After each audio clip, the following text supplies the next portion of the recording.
वृंदावन में श्री चरणन में हमको रहना है। संतन के संग बैठी बैठी मोहे, संतन के संग बैठी बैठी मोहे, नाम सुमिरना है। वृंदावन में श्री चरणन में हमको रहना है। वृंदावन में श्री चरणन में हमको रहना है।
श्री चरणों में हमको रहना है।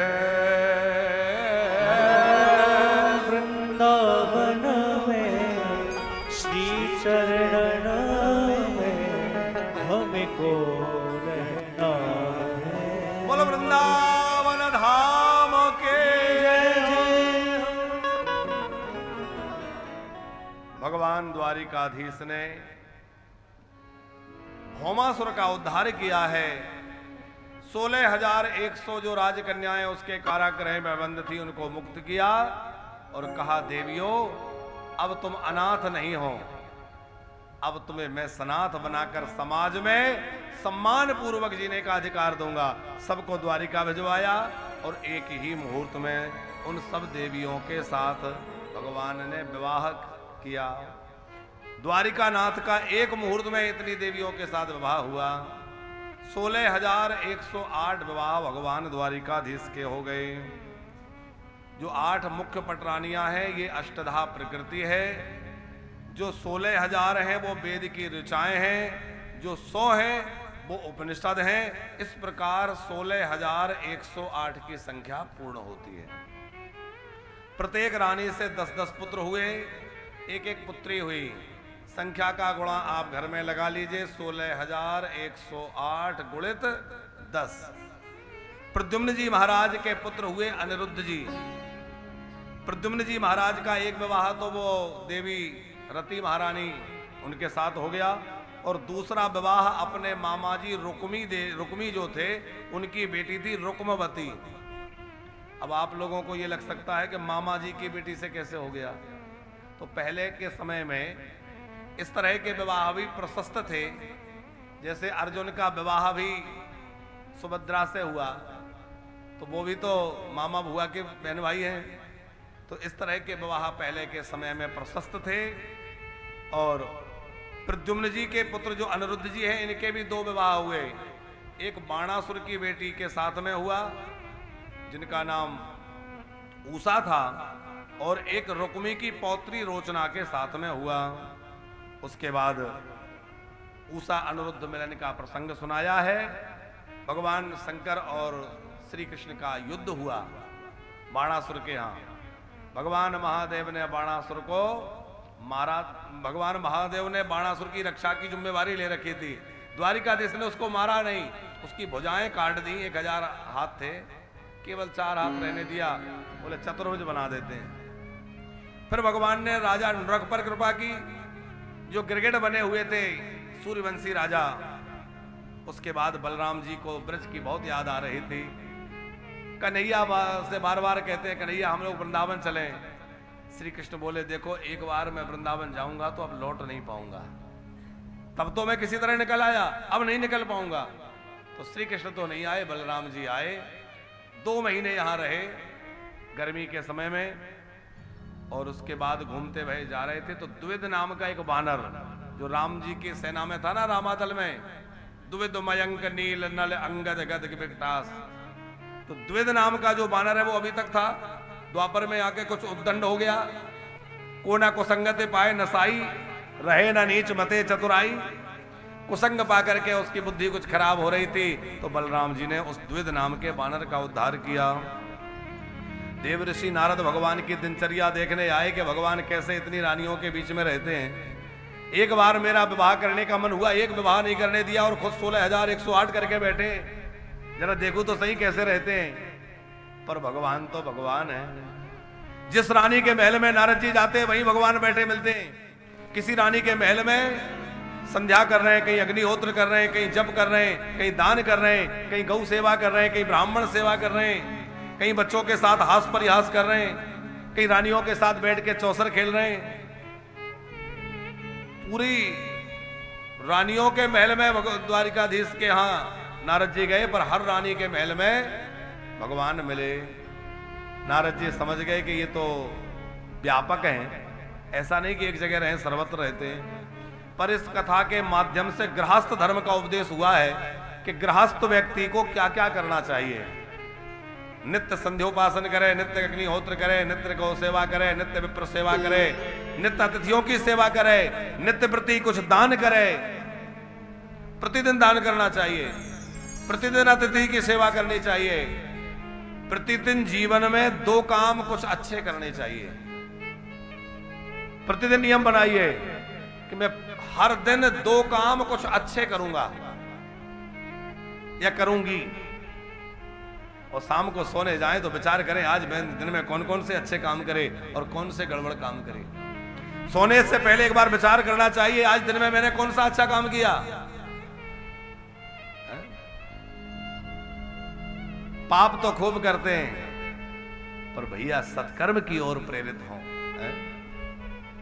उसके बाद भगवान को नारद जी ने देखा कि बच्चों के साथ हंस रहे हैं, खेल रहे हैं, हास परिहास कर रहे हैं, रानियों के साथ हास परिहास कर रहे हैं। क्यों? बोले गृहस्थ का यही सुख है, गृहस्थ में तो अनेक झंझटें हैं और उस अनेक झंझटों में भी परिवार के बीच में बैठ करके जब आमोद प्रमोद होता है तो हास परिहास के बीच में व्यक्ति अपनी जीवन की उलझने, दिन की उलझने वो सब भूल जाता है और प्रसन्न चित्त होकर के घर में बैठता है। इसलिए घर में सुखद और आनंदित वातावरण हो, ये भगवान द्वारिकाधीश अपने सिद्धांत के द्वारा कहते हुए रुक्मणी जी को भी भगवान ने यह समझाया है। जब रुक्मणी जी ने कहा प्रभु आप ऐसे विनोद क्यों कर रहे, एक बार भगवान द्वारिकाधीश ने कह दिया देवी तुमने मुझसे विवाह क्यों किया। अब ये बात कब कही? जब 10 बेटों की मां बन गई रुक्मणी। क्या पूछा?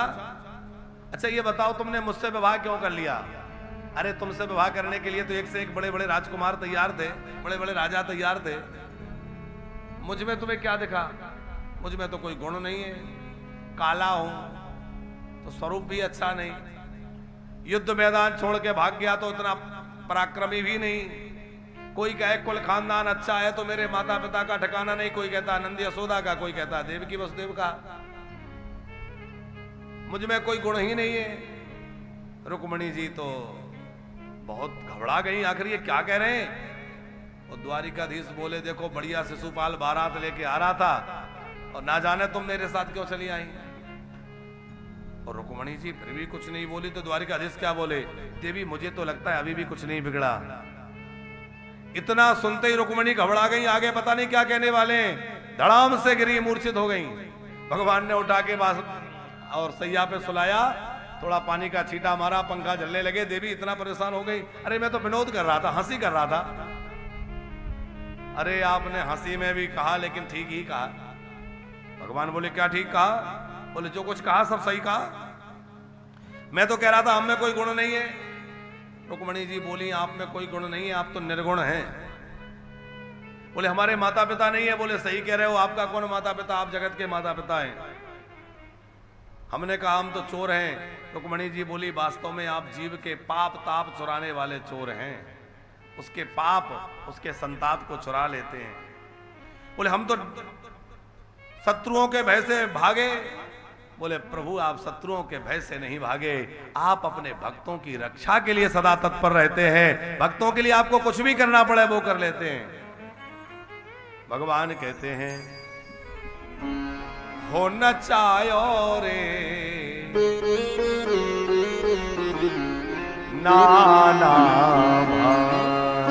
हो न चायो रे भगतन ने मोहे नाना भाते न चायो रे भगतन ने मोहे नाना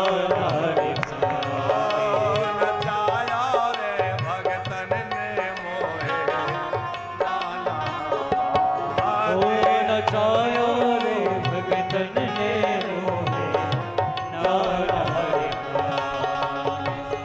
भक्तों ने मुझे कई प्रकार से नचाया है, कभी मुझे कुछ बनना पड़ा, कभी कुछ बनना पड़ा और कभी युद्ध मैदान छोड़ के भी भागना पड़ा। तो किस लिए? बोले भक्तों के लिए। बैकुंठ छोड़ा मैंने, बैकुंठ छोड़ा मैंने, खाई ब्रज की गाली गाली नाना देखा।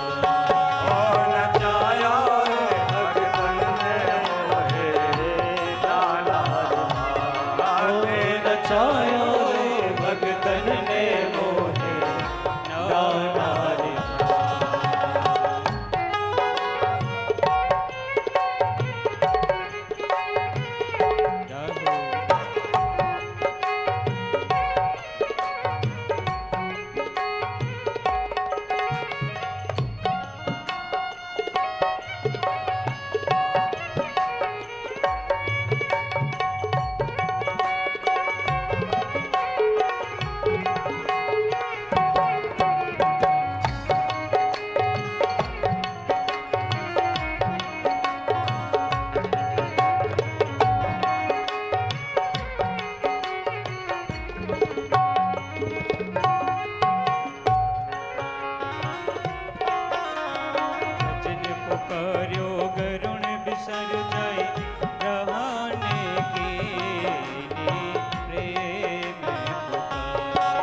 बोले भक्त वत्सल भगवान की जय।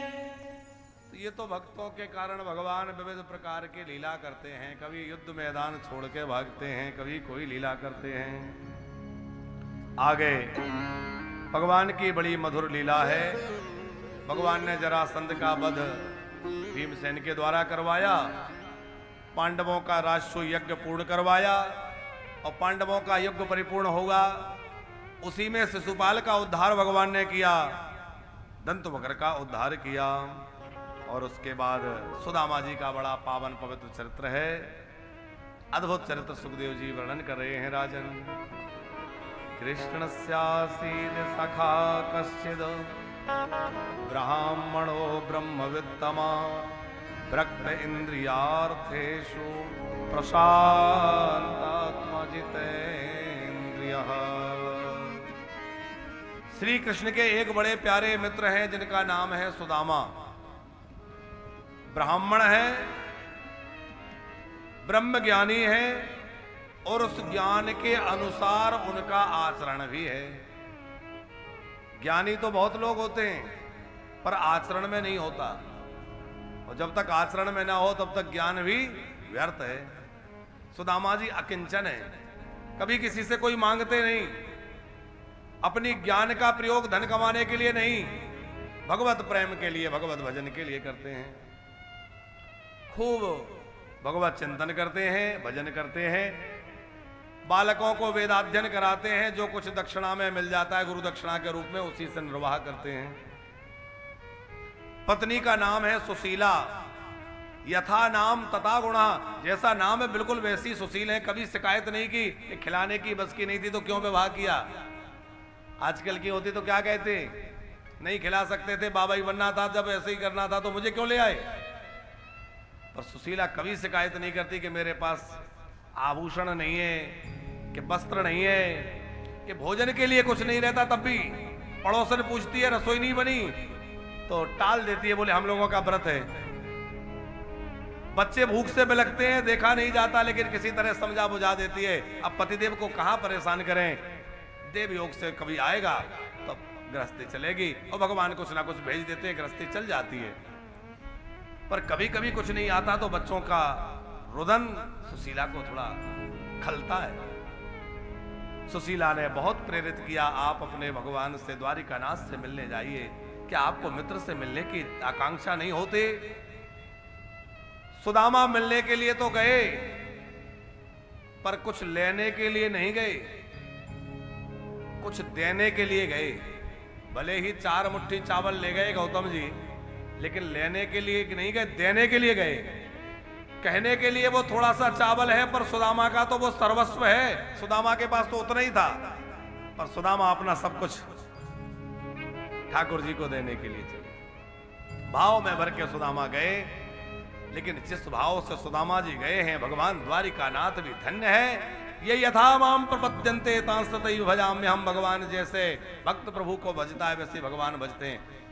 भगवान भी अपने सिंहासन से उतर के ऐसे दौड़े हड़बड़ाहट में कि राज गद्दी तो छोड़ी, छत्र चवर सब छोड़ दिए, नंगे पैर दौड़े हैं। मेरा मित्र नंगे पैर आया है तो मैं भी नंगे पैर दौड़ूं। भगवान ने दौड़ कर हृदय से लगाया और सुदामा को बहुत आदर दिया है। अपने आसन पर बिठा कर सुदामा के चरण पखारे हैं, और सुदामा की दीन दशा देख के भगवान बहुत रोए हैं। देखी सुदामा की दीन दशा, करुणा करके करुणा निधि रोए। पानी पराते को हाथ छो नहीं, नैनन के जल सो पग धोए। नैनों के जल से चरण पखार दिए। ये भगवान की भक्त वत्सलता है। भगवान द्वारिकानाथ होकर भी दीनहीन सुदामा को बार बार हृदय से लगाते हैं। सिंहासन में बिठा के आरते उतारते हैं। भगवान अपने भक्तों का बड़ा आदर करते हैं, बहुत सम्मान किया है, बड़े प्रेम से मिले। और जब देखा कि सुदामा ऐसी अनुपम भेंट लेकर आए तो कच्चे चावल प्रभु प्रेम से पाने लग गए। देखो, ये नहीं कि कोई भगवान को 56 भोग लगाओ जब भी भगवान रीझेंगे। अरे भगवान को तो एक केला खिला दो, एक आम का फल, कुछ ना मिले एक तुलसी दल, पर ये चालाकी भी नहीं चलेगी कि आप खाओ रबड़ी और भगवान को खिलाओ रेवड़ी और फिर कहो कि भगवान तो सब में खुश है। जानबूझ के भगवान को कुछ अर्पित नहीं कर रहे। वो क्या कहते हैं लोग, अरे अब कहां से लावें, भगवान तो सब जानते हैं। लोग कह देते हैं भगवान तो सब जानते हैं। हमें हंसी आती है कि वास्तव में भगवान सब जानते हैं कि तुम कितने चालाक हो। वो तुम्हारी चालाकी को समझ रहे हैं। अपने लिए लाना हो तो 1000 रुपए किलो की मिठाई ढूंढोगे, बढ़िया से बढ़िया तुम्हारी दुकान में जो सबसे अच्छी मिठाई हो वो देना, मेहमान आने वाले। और भगवान की पूजा हो, सत्यनारायण कथा हो तो सूखे से पेड़े, फिर भगवान वैसे ही देते हैं, फिर क्यों रोते हो है? अरे जैसा तुमने दिया भगवान ने वैसे ही दिया। हृदय खोल के भगवान के लिए प्रेम से समर्पित करिए, भगवान भी हृदय खोल के आपको समर्पित कर देंगे साहब। आप जिस भाव से देंगे भगवान उसी भाव से तो आपको लौटाएंगे। अब आप कहें कि सुदामा के सूखे चावल खा लिए, हमारे क्यों नहीं खाएंगे? अरे सुदामा के पास उतना ही था, हमारे पास भगवान ने खूब दिया है तो खूब अच्छा चढ़ाइए, और नहीं है तो जो है भगवान उसमें राजी है। तो जो हो वो प्रेम से चढ़ाइए। सुदामा जी और भगवान की बड़ी दिव्य मैत्री है। सुंदर प्रसंग सुदामा जी का सुखदेव जी ने सुनाया है। सुदामा जी लौट कर देखते हैं जहां मेरी टूटी सी झोपड़ी थी वहां तो महल खड़े हुए हैं, क्योंकि भगवान का देना भी निराला है और लेना भी निराला है। जब वो देता है तो छप्पर फाड़ के देता है। अद्भुत महल सुदामा के बन के तैयार हुए। भगवत प्रसाद मानकर सुदामा जी ने स्वीकार किया। आगे भगवान की कुरुक्षेत्र यात्रा का वर्णन सुखदेव जी ने किया है। 11वें स्कंद में यादव कुमारों को ऋषियों का श्राप लग गया, यदुवंश का संहार हो जाएगा। वसुदेव जी को अपशगुन होने लगे। वसुदेव जी बहुत भयभीत थे। नारद जी ने आकर के समझाया, आप डरिए मत, ये तो काल चक्र है, सब दुनिया अदलती बदलती रहती है, बदलता तो सब है। नारद जी ने बहुत सुंदर उपदेश किया है। राजा निमि का प्रसंग सुनाया, नव योगेश्वरों का वृतांत और दत्तात्रेय जी के 24 गुरुओं का वृतांत सुनाया है। तत्पश्चात भगवान ने उद्धव को भगवत धर्म का उपदेश दिया। उद्धव जी भगवान की प्रेरणा से प्रभास क्षेत्र की ओर बढ़े हैं और द्वारिका समुद्र में डूबने लगी। यादवों में युद्ध हुआ, आपस में झगड़ कर समाप्त हो गए। कुछ लोग बचे जिससे यदुवंश आगे बढ़ा। बलराम जी ने शेष रूई का रूप धारण करके समुद्र में चले गए। भगवान द्वारिकाधीश भी एक बहेलिये के बाण को निमित्त बना के स्वधाम चले गए। और उसके बाद बड़ी प्यारी कथा है कि सुखदेव जी ने राजा परीक्षित को कहा, और क्या सुनना है? अब 7 दिन पूरे हो गए, अब तो मुझे जाना पड़ेगा। अब मैं जाऊंगा, तक्षक नाग आके डस लेगा।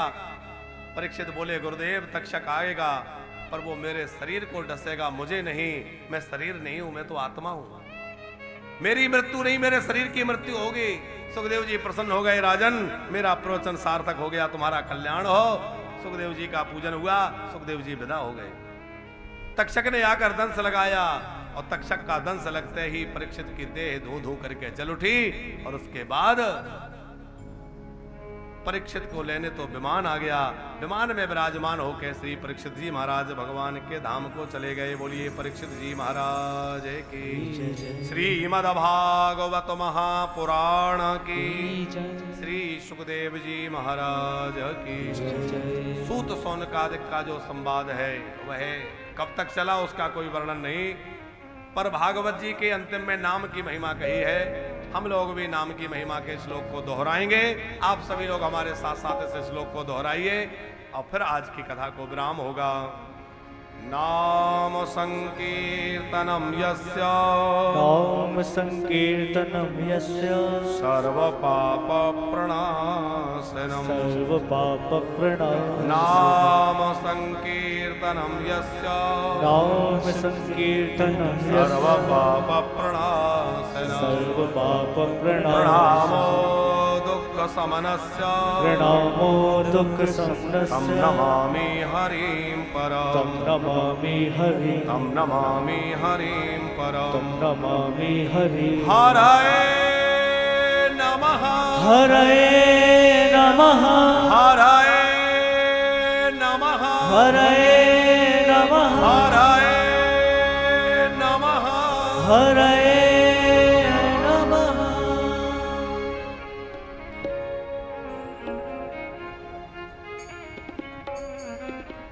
वाक्य पुष्पांजलि भगवत चरणों में समर्पित है। विगत 7 दिनों में यथामति यथा समय भगवान के चरित्र को गाया। निश्चित ही भागवत तो पूरी नहीं हो सकती, क्योंकि भागवत बड़ा बृहद ग्रंथ है और बड़ा ही गूढ़ तत्वों से भरा हुआ है। पर जैसा गुरु कृपा से, भगवत कृपा से बन पड़ा, गुरु पूर्णिमा के उपलक्ष्य में कथा है, इसलिए कुछ गुरु महिमा और कुछ भगवत चर्चा हम लोगों ने की।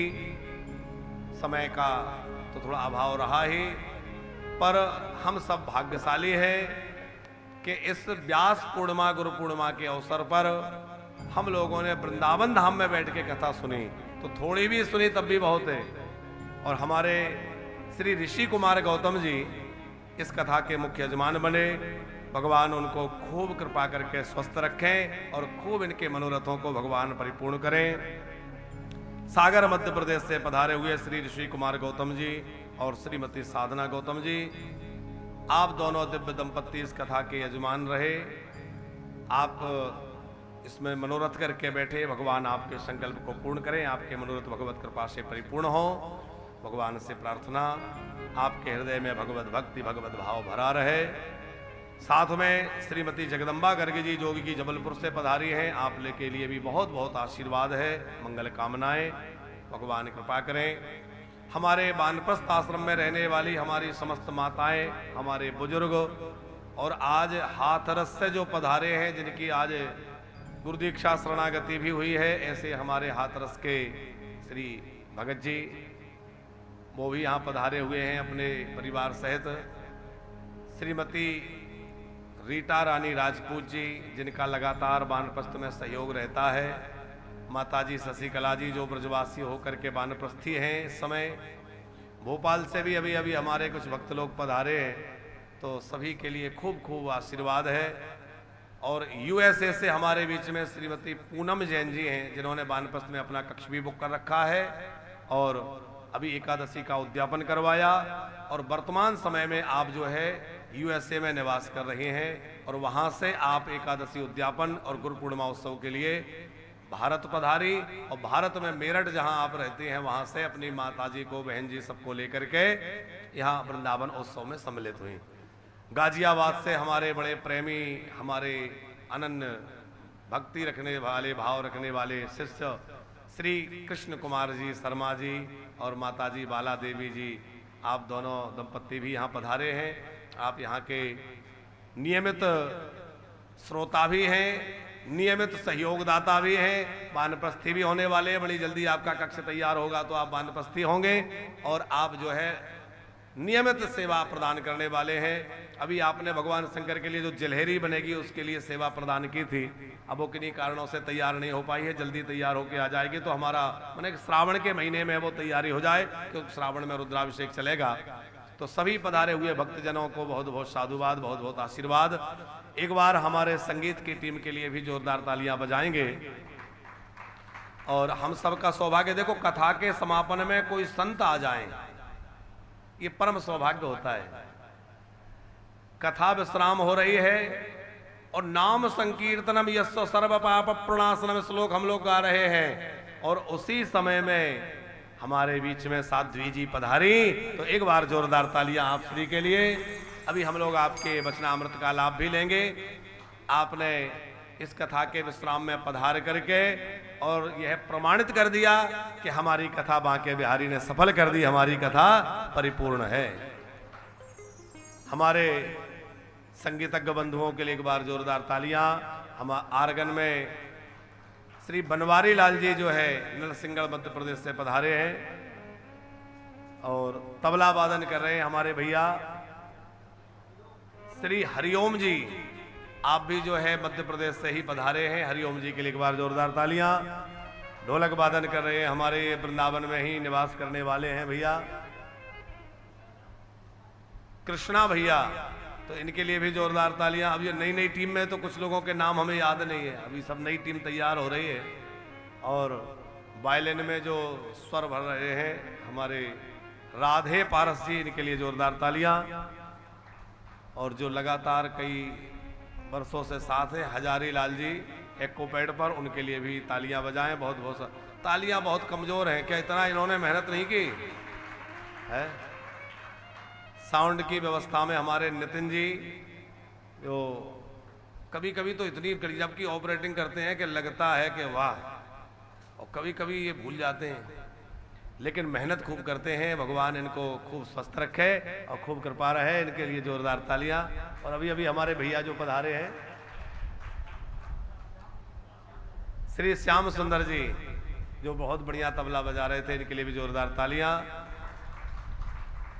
हमारे मंच संचालक महोदय, नामनिष्ठ गुरुनिष्ठ गोभक्त श्री पंकज गुप्ता जी, तो पंकज गुप्ता जी के बार जोरदार तालियां।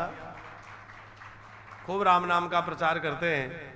हमारे आचार्य जी वानप्रस्थ धाम के संपूर्ण अनुष्ठानों को, संपूर्ण आयोजनों को व्यवस्थित रूप से संपादित कराने वाले और सब व्यवस्थाओं को ठीक ढंग से संचालित करने वाले श्री हमारे चतुर्वेदी जी, आचार्य पंडित मुकेश चतुर्वेदी जी, जोरदार तालियां। और साथ में सूर्य प्रकाश शर्मा जी, जो भागवत जी का पोथी पारायण कर रहे हैं। और व्यवस्थाओं को संभालने के लिए हमारे राकेश मिश्रा जी, शिवम जी, जो मंच सज्जा की व्यवस्था देखते हैं और काउंटर व्यवस्था, और हमारे सारथी का कार्य जो कर रहे हैं हमारे आशीष तिवारी जी। ऊपर हमारा सब कार्यालय, सब सेवा में सब लोग लगे ही रहते हैं, कोई भोजन की सेवा देख रहा है, कोई कार्यालय की व्यवस्था देख रहा है, फिर चाहे हमारे प्रबंधक महोदय हों या हमारे अकाउंट्स आदि के विभाग में कॉल सेंटर में काम करने वाले हमारे कर्मचारी, सभी की समर्पण से वानप्रस्थ आगे बढ़ रहा है। सभी के लिए खूब खूब आशीर्वाद है। इस गुरु पूर्णिमा में सबके लिए आशीर्वाद है, सब पर भगवान की कृपा रहे, सब स्वस्थ रहें, सब मस्त रहें। साधना चैनल की टीम के लिए भी एक बार जोरदार तालियां। साधना चैनल के माध्यम से ये कथा प्रसारित हो रही है और साधना चैनल के साथ साथ ही इस कथा को जो शूट कर रहे हैं, ऐसे ब्रॉडकास्टिंग का काम करने वाले कृष्ण कृपा प्रोडक्शन की टीम हमारी, उसके लिए भी जोरदार तालियां। जो फोटोग्राफी वीडियोग्राफी के द्वारा जो है सबके भाव को संजो करके पहुंचा रहे हैं, उनके लिए बहुत बहुत साधुवाद। अब हम हमारे मध्य में जो साध्वी जी पधारी हैं उनके आशीर्वाद को और उनके वचनामृत को लेंगे। तो कथा के समापन में साध्वी जी का संक्षिप्त प्रवचन होगा। आप अपना आशीर्वाद और कुछ संदेश समाज के लिए देंगी, उसके बाद पुराण पूजन और आरती होगी। तो साध्वी जी यहीं ब्रजवास कर रही हैं। आप ब्रजवास ही कर रही हैं अभी? क्या सुना? आप अभी ब्रजवास ही कर रही हैं और योगिनी रुद्राणी जी के नाम से लोग आपको जानते हैं। तो आप भक्तों को सुंदर उपदेश देंगी, कुछ अपना आशीर्वाद देंगी, तो आपका आशीर्वचन हम सब श्रवण करेंगे। बोली भक्तवत्सल भगवान की जय।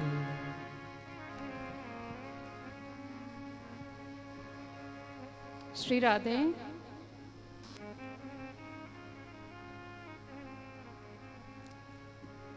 व्यासपीठ पर विराजमान विष्णु रूप आदरणीय श्री पराशर जी, उपस्थित सभी वैष्णवगण, भक्तगण, गंधर्वजनों की मंडली, सभा में उपस्थित सूक्ष्म रूप से जितनी भी दिव्यात्माएं, पुण्यात्माएं यहाँ पर विराज रही हैं, उन सभी को मेरा शत शत नमन। जय श्री कृष्ण, जय श्री राधे। देखिए, आप सभी लोगों ने गुरु पूर्णिमा महोत्सव के पावन अवसर पर आदरणीय श्री पराशर जी के मुखारविंद से भागवत जी का रसपान किया और वृंदावन धाम में बैठकर गुरु पूर्णिमा महोत्सव के अवसर पर किसी परम वैष्णव, किसी हरि भक्त के मुख से ऐसी कथा सुनना ही अपने आप में सौभाग्य है। तो मैं बहुत अधिक समय तो नहीं लूंगी, परंतु आज का जो अवसर है उस अवसर पर मैं आपसे बस इतना ही कहना चाहती हूं। देखो, तुम सबको विरासत में जमीन मिल सकती है, मानते हो इस बात को? सबको विरासत में जमीन मिल जाती है। तो जमीन पर क्या करोगे? बोलो ना, क्या करोगे जमीन पर? चलोगे, दौड़ोगे, रेंगोगे और उड़ तो नहीं पाओगे। जमीन पर उड़ने का काम नहीं होता। उड़ने के लिए आकाश चाहिए, आसमान चाहिए। और विरासत में, याद रखना, विरासत में जमीन मिला करती है, आसमान नहीं मिलता।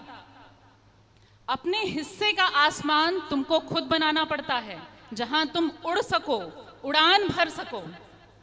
पर ऐसी आसमान बनाने की क्षमता, ऐसी ऊर्जा, ऐसी शक्ति कहां से आती है? ऐसी शक्ति किसी के अंदर भी विद्यमान नहीं हो सकती।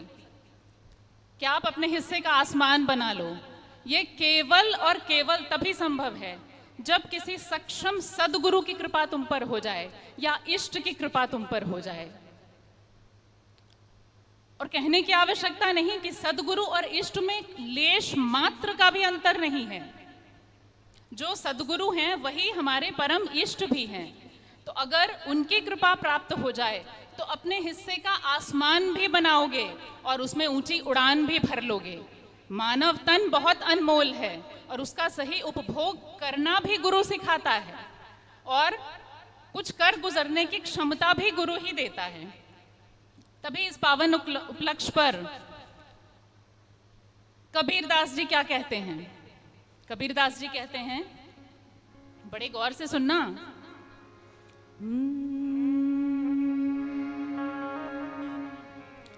बिन सतगुरु आपनो नहीं कोई, आपनो नहीं कोई।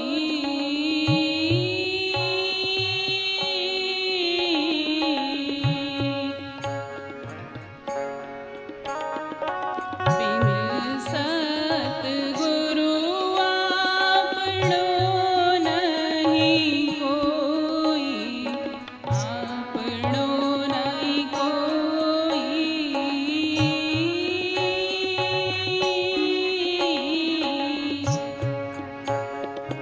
बिन सतगुरु आपनो नहीं कोई, आपनो नहीं कोई। जो यहाँ राह दिखावे, जो यहाँ राह दिखावे, कहत कबीरा सुनो भाई साधु, सुनो भाई साधु, सपने में प्रीतम आवे। हाँ,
चंद पंक्तियों में कबीरदास जी ने किन अनमोल हीरे मोतियों को समेट दिया आपके लिए।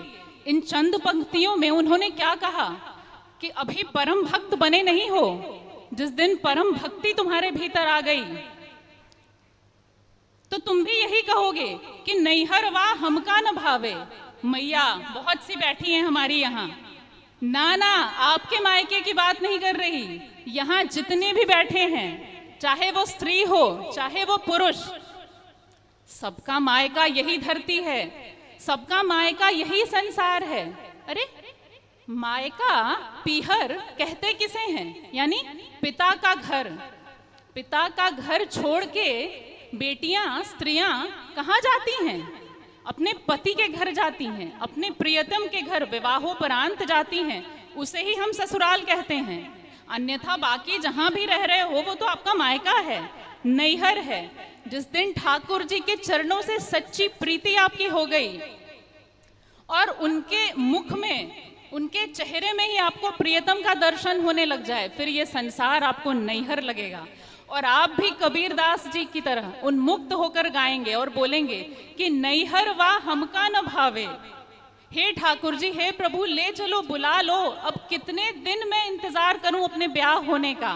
ऐसी परम भक्ति हम आप सभी को प्राप्त हो सके। ठाकुर जी के चरणों में आपकी श्रद्धा बने, आपका विश्वास बने और ठाकुर जी की सेवा करने के लिए और उनसे भी अधिक वैष्णव जनों की सेवा करने के लिए आप संकल्पबद्ध हो, ऐसी ही मेरी मंगल कामना है और ठाकुर जी की चरणों में आप सबकी तरफ से प्रार्थना भी है। जय श्री कृष्ण, जय श्री राधे। बहुत सुंदर आपका सार गर्भित उद्बोधन रहा। हमारे यजमान जी दोनों आ जाएं और